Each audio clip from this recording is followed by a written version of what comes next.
All right, everybody, it's less than 60 days out for the atheist to once again fail the Shock of God challenge.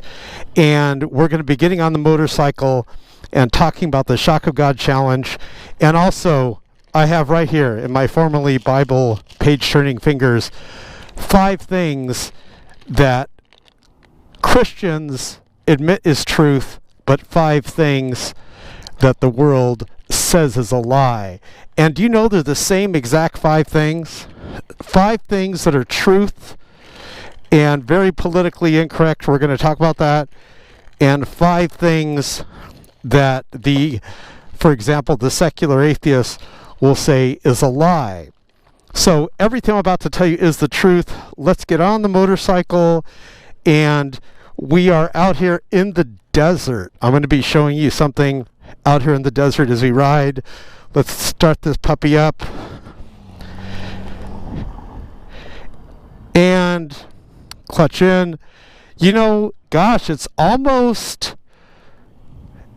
we counted the other day. It was like almost 10 years. And it's going to be about 10 years that we've been challenging atheists to answer the Shock of God challenge. So I'm going to tell you guys what the Shock of God challenge is. Very simple question. What proof and evidence can you provide that would finally at last prove that atheism is accurate and correct? So you ready? We're going to be getting on this vehicle, which is exactly like you, the viewer. You know, you are the product of intelligent design, exactly like this motorcycle is. So we're out in the middle of the desert. If you want to get closer to God, this is where you do it. I'm telling you, it's very surreal. Let's let this guy go. Very surreal when you are on a motorcycle out in the middle of desert, riding along. It's just an epic feeling. So real quickly, we're going to be getting on the freeway, some very high speeds. They go fast around here, but look at this view. Isn't it awesome? Look at this.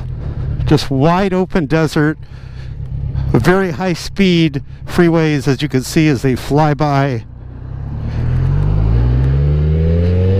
Here we go.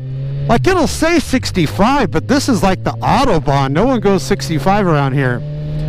We're going to be talking to you about 5 things that are true that really tick people off that are non-Christians when you say it. So, less than 60 days out, every year I challenge atheists to answer the Shock of God challenge.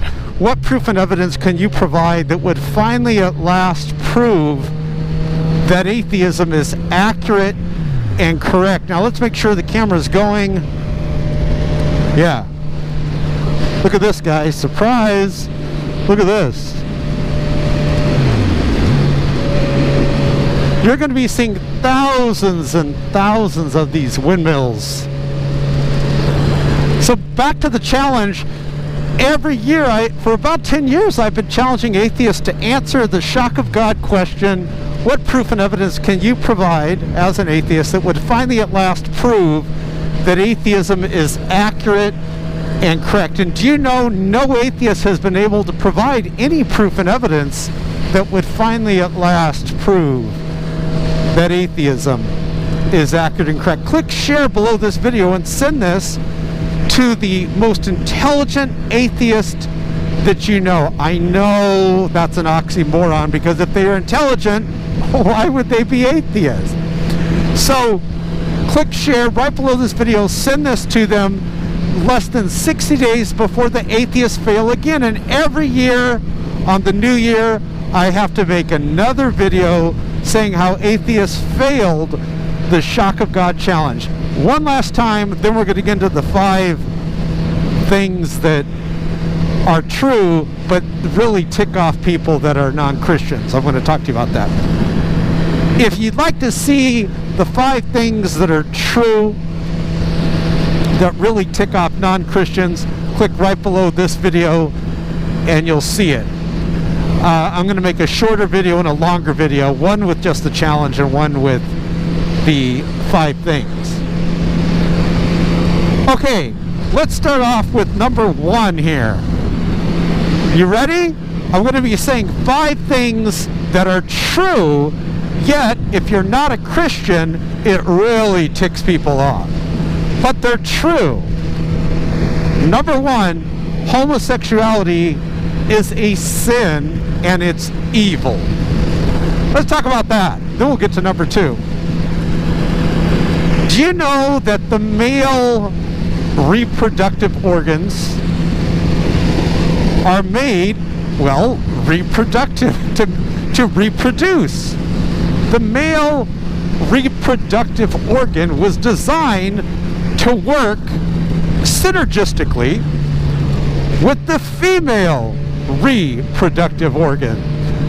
And when you get the male reproductive organs with the female reproductive organs, you have life. You create life. This is science. This is biology. Then why is it that some people that claim they're intellectuals will go against science and claim that it is natural for 2 men to have sexual relations, or 2 women to attempt to have sexual relations? It's just not scientific. I think that guy has to go to the restroom, because we're out here in the middle of the desert, folks. Literally, there's like nothing. Now, I love people that are in the homosexual lifestyle. No homo. But I love people that are in the homosexual lifestyle. I want them to leave the dangerous lifestyle. But you know, why is there so much gender confusion nowadays? Well, you ever notice that especially the young, brainwashed people that are in high school and junior high school and just going into college, they seem to be more gender confused than adults. Why is that? I believe it's indoctrination. The MTV generation and in the music industry and the Hollywood industry. It's indoctrination. And it's sad because our image is in the image of God. We should be focusing on the fact that we are created in the image of God. That is what you should self-identify as a man or a woman. You should self-identify that we're created, all of us, atheists, Muslims, Jews, those in the sinful life of homosexuality, and those people that are in the normal life. We should all admit that we are created in the image of God. So this is where I see a problem is, especially the youth, they are trying to identify based on their, based on their gender. We're going to talk about something else on number 2 here. So why is homosexuality sin? It's unnatural because 2 men cannot have a baby, 2 women cannot have a baby without a man or a woman. You need a man or a woman. And remember, even Jesus said in the beginning, God made them male and female. So why should I have to apologize for just quoting Jesus Christ? God made them male and female.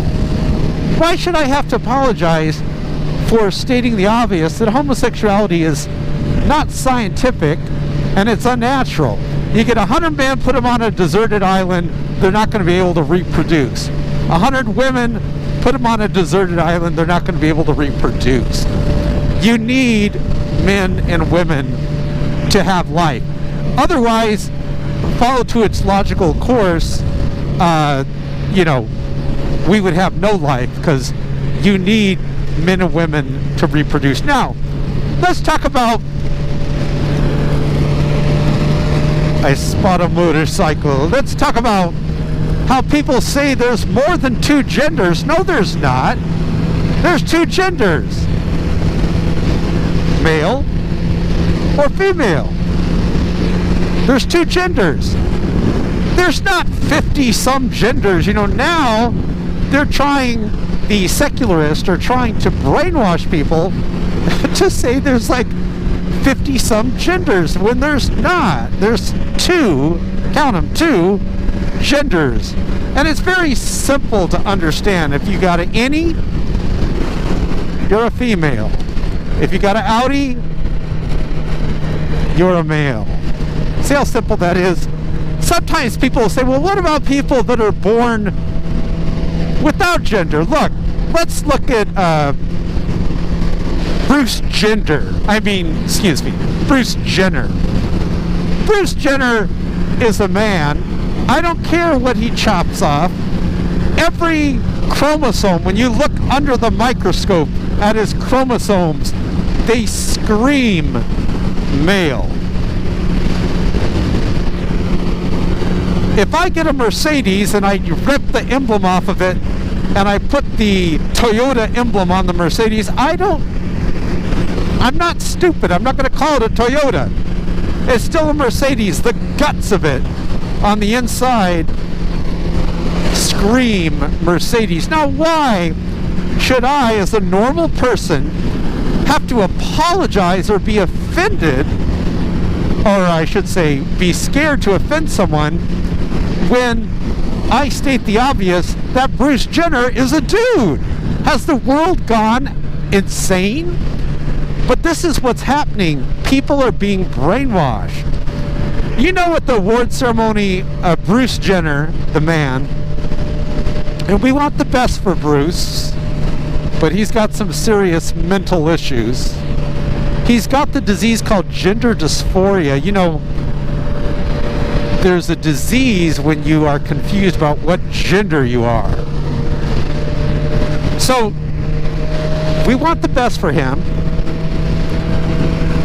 I would help donate money to get him some counseling, to get him some help, but not to change his sexual organs and chop them off and have him grow breasts. This is just insane. And may God help you if you say the truth in 2019 going on 2020. But I am a Christian. I'm going to say the truth. And I'm going to tell you another thing. I really love you guys watching this, but all seriousness, if everybody in the world agreed that Bruce Jenner was a woman, I would still say that Bruce Jenner is a man. Why? Because he is a man. So let's not, ever be so wimpy that we bow down like little wussies. That's right, I said it, wussies with a W, at the altar of political correctness, and we have to filter every little word we say through this altar of political correctness. Bruce Jenner is a man. There's two genders, male and female. There's not 50 genders. You don't have the right to choose what gender you think you are. Now, if Bruce Jenner says, well, I want to be called Caitlin, I had a legal name change to Caitlin, fine, I'll call you Caitlin, but you're still a man with a woman's name. Why should I have to deny reality because you're a pervert? That's right, I said it. The world is nuts. Well, I'm not going to go along with them. Alright, so there's only two genders. That's the second thing that you can't say. And now, I'm going to say something else. And some of you limp-wristed people that are wishy-washy people that claim to be Christians, but you're not really Christians because you vote Democrat. How could you be a Christian and vote for a pro-abortion Democrat platform?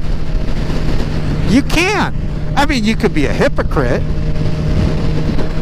How could you be a Christian and vote for a party that has Beto O'Rourke on it, that says that he wants to basically steal money from the churches. He wants to take money away from the churches and have jackbooted thugs, hold on, we're downshifting here, government jackbooted thugs go into the churches to basically get into the coffers of the churches. Hey, it's a nice Lamborghini. Get into the coffers of the churches and take the money from the churches. This is a Democrat that is saying this. So how could you, and by the way, while we're there on this pro-life thing, if I hear one more time that it's the woman's body, I tell you I'm going to take out a full-page ad and say the baby is not the woman's body. The baby's separate from the woman's body. Women, we love you. If you want to have breast augmentation, knock yourself out. That's your body. You want to get your lips plumped? Knock yourself out. That's your body. You want to murder the baby? Now we got a problem. That's not your body. It's a human being separate from your body. It's not your teeth being pulled out. You know, it's a living, breathing human thing. Whether it be one of the two genders, male or female. Okay. So voting Democrat is sinful. I'm telling you, there was a time when it wasn't that bad. But also, to be a Democrat, you believe in theft. Because your candidates, and I know you watching this video are not a stupid Democrat. I know this. Okay, but I'm talking to the other people that might be seeing this video, but not you. You obviously would not be a stupid Democrat because you know that socialism is theft. When you take someone else's money and you give it to someone else that didn't earn it, it's theft. And we're in California, which is a very bad state for theft. They steal a lot over here in California with taxes. But I could lane split. California, yes, the land of the the land of the fruits and the nuts. I was just in Palm Springs doing a little street preaching, if you know what I mean. Okay, so let's see here. Let's go to the next thing, that Jesus is the only way to salvation. Look, it's not that hard to admit that you're wrong. I admitted I was wrong when I was atheist and I became a Christian. Why is Jesus the only way to salvation? That lady back there had a bumper sticker, abortion stops a beating heart. Amen, sister. Abortion's horrible. I mean, if you're going to murder a baby in your womb or in your wife's womb, what won't you do? You've now crossed the line of being the most evil. Jesus is the only way to salvation, guys. Thank God for Jesus Christ. Because he is the only person that has never sinned. Muhammad sinned. I sinned. You sinned. Richard Dawkins sinned. His sin is stupidity. Bill Maher sinned. Everyone sinned. So God's standard is absolute perfection if you want to make it into heaven.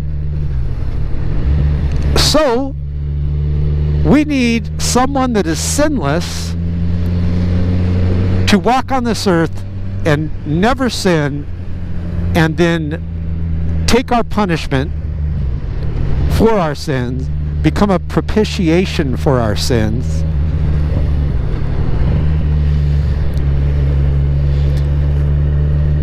and our punishment has been paid in full. The penalty for sin is death.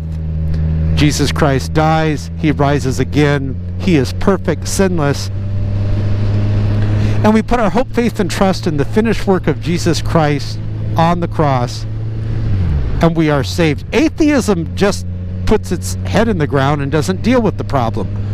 Islam is works-based. You have to do so many good works, and once you've reached a number of good works, and no one really knows what that number is, it's like hidden in Islam, then Allah, which just means God, Allah is pleased, or maybe he's not. So you see, you never can be saved in atheism or Islam. And let's zoom through here. And so when you look at why Christianity makes sense, there's also proof and evidence that Jesus Christ really died. He really rose again. All right, so let's get to number 5. Guns are good. I don't mean they're good in a moral sense, like they're holy, but I mean they're good in a practical sense. Like water. Water is good. Air is good. Food is good. You know, in a practical sense, for survival. Do you know what in World War I, what our troops used to defeat the enemy? What did they use? Guns. You know the founding of America, when we defeated the British, what did we use? Guns. That's right, folks.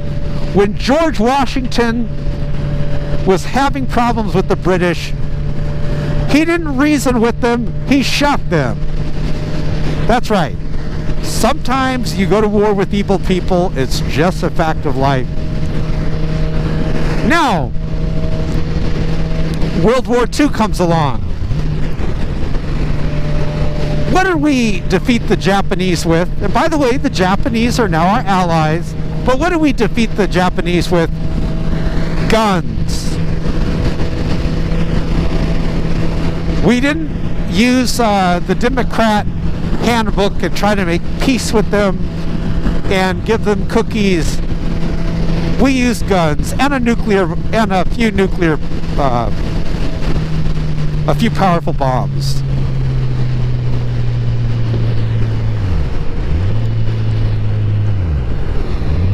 What did we defeat the Nazis with? Guns. Now, I don't know where some people say it's unchristian to have a gun. Let us think of the weapon back in Jesus' time. The weapon back in Jesus' time was a pointy, stabby metal sword. It wasn't made out of wood. These were pointy, stabby swords. If you got stabbed with it, it would hurt you. If you took a swing at someone's ear, it would chop it off. Now, come with me now, ladies and gentlemen, to the Garden of Gethsemane, where Jesus is about to be betrayed by Judas, your first socialist. Judas, your first socialist, leftist, liberal. And before Jesus is going from town to town, he sits down with his disciples. He says, now listen, and I'm paraphrasing here, guys, but he sits down and he says, listen, before when I sent you out, did you lack anything? And they said, nothing, my Lord. He said, but now, he says, throughout Scripture, he's like, look, I'm sending you out like sheep amongst wolves. Can you imagine a sheep going out amongst wolves? And Jesus is like, this is where I'm sending you. And then it's interesting that sweet, gentle, meek, loving Jesus says, guys, I want you to buy a weapon. That's right. Sweet, gentle, meek, loving Jesus. Hold on. This guy is like going back and forth, so I don't want to risk it. Tells them to buy a weapon. The weapon of that choice was an AR-15. No, I'm kidding. The weapon of that choice was a stabby sword. That was like the AR-15 of the time. Not a little knife. They had little knives also. It'd be like nowadays Jesus saying, go out and get an AR-15. Now, please, don't ever take what Jesus says and add to it or take away from it. Did Jesus say, and then what we're going to do, we're going to go into the town and we're going to point these AR-15s at people, or these swords, and we're going to rob them? No. What did he say? He said just to have one with them. Now, why would Jesus say that? Remember that song by Sting, We Are Spirits in the Material World? And he keeps repeating it over and over ad nauseum. What is it with Sting? I'm getting sidetracked. What is it with Sting and his lyrics? Message in a bottle, whoa, message in... And he says, his lyrics over and over ad nauseum. We are spirits in the material world, our spirit. So I have a theory before we get to Jesus saying to go out and get the AR-15. My theory is that Sting goes into his producer, his agent, and he said, hey, I got this song here. It's called Message in a Bottle, or sending out a SOS, whatever the heck it is. And the agent says, well, how long is it? Well, I only have 2 verses, Sting says. Thank you, brother. Thank you. And so the agent says, nah, if you want it on the air, it needs to be over 2 minutes long. So Sting goes in the studio and he starts saying, message in a bottle, yeah, message in a bottle. And he just sings it over and over to fill the rest of his CD. And then he's like, wait a minute, I can do that with We Are Spirits in the Material World. Anyways, but Sting was right. We are spirits within materialism, the substance of our flesh, in also a material world. Spirit and material mixed together. And I like that Jesus tells the disciples, he says, look, and if you don't have a sword, this is how important it was if you didn't have a sword. If you don't have a sword, go sell your cloak and buy one. It's like Jesus is saying, look, the sword's more important than your shirt on your back, your clothing on your back. Now, why would Jesus say that? I think Jesus is a realist. He realizes that if his disciples have swords, they're less likely to be attacked. And you know what's interesting? Right after that, almost immediately after that, they come out to get Jesus with clubs and swords. The enemies of Jesus, not his disciples. And his disciples had swords. Don't you find it interesting that these vicious men with clubs and swords did not attack Jesus' disciples? Don't you find it interesting that Jesus himself did not have a sword?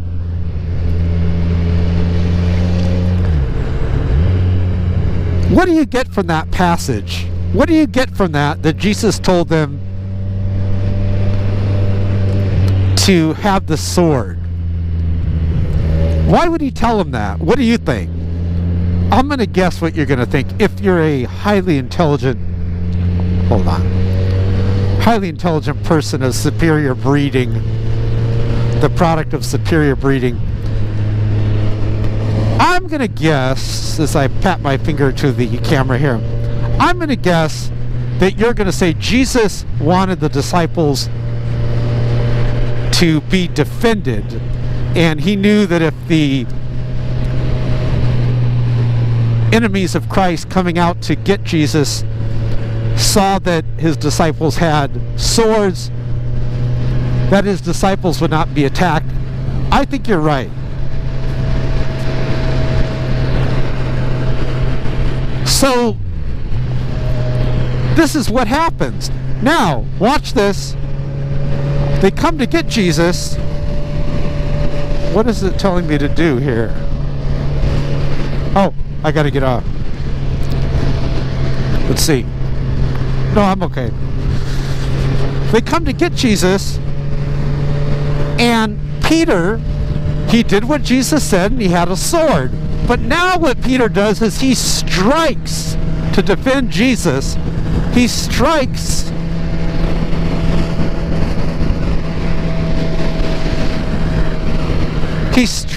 the, I'm sorry, I'm looking at the GPS, guys. I'm going to stay here. I'm going to go against what the GPS tells me.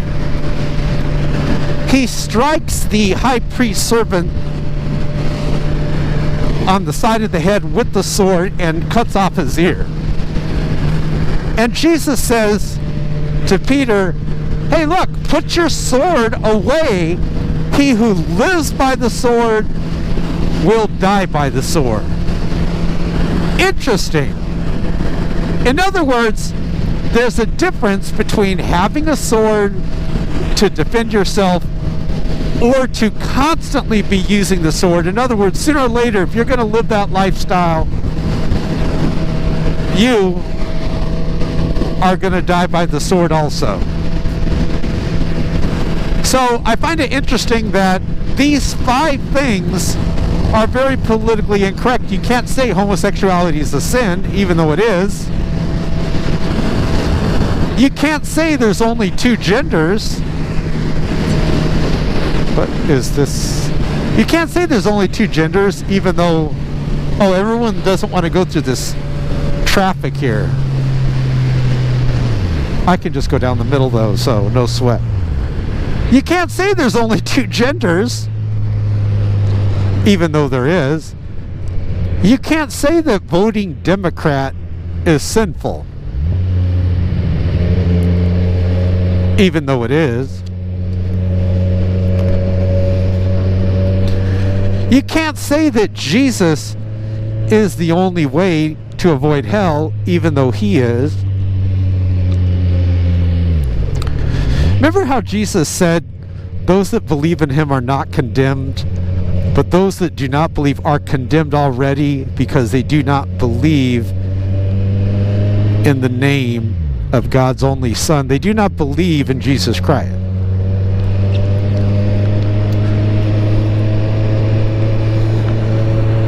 So God bless you guys. I'm going to do this lane splitting. I'm going to end the video because this takes extreme balance and concentration. Oh, thank you, brother. So you're free to go whenever. Thanks for watching. Should I go through there? Oh my gosh. Oh good, the guy in the bus is getting over. Thanks for not squishing me. Reminds me of like Star Wars, you know, when they're closing that trash compactor.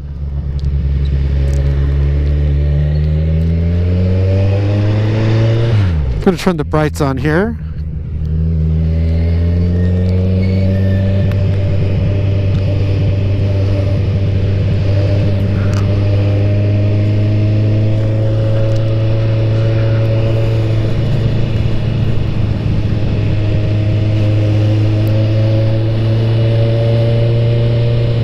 Message in a bottle. Oh my gosh, Sting, please, no. That's sending out an SOS over and over ad nauseum. He sings it. Thank you, brother.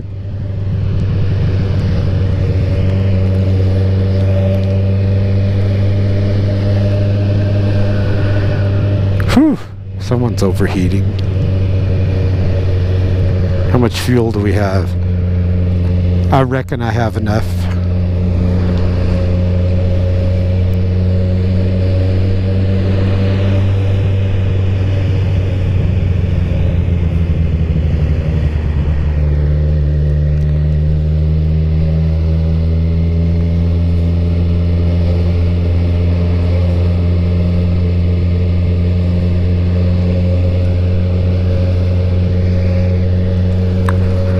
to a Halloween party, it's like a Christian party. They don't call it Halloween. They call it like a harvest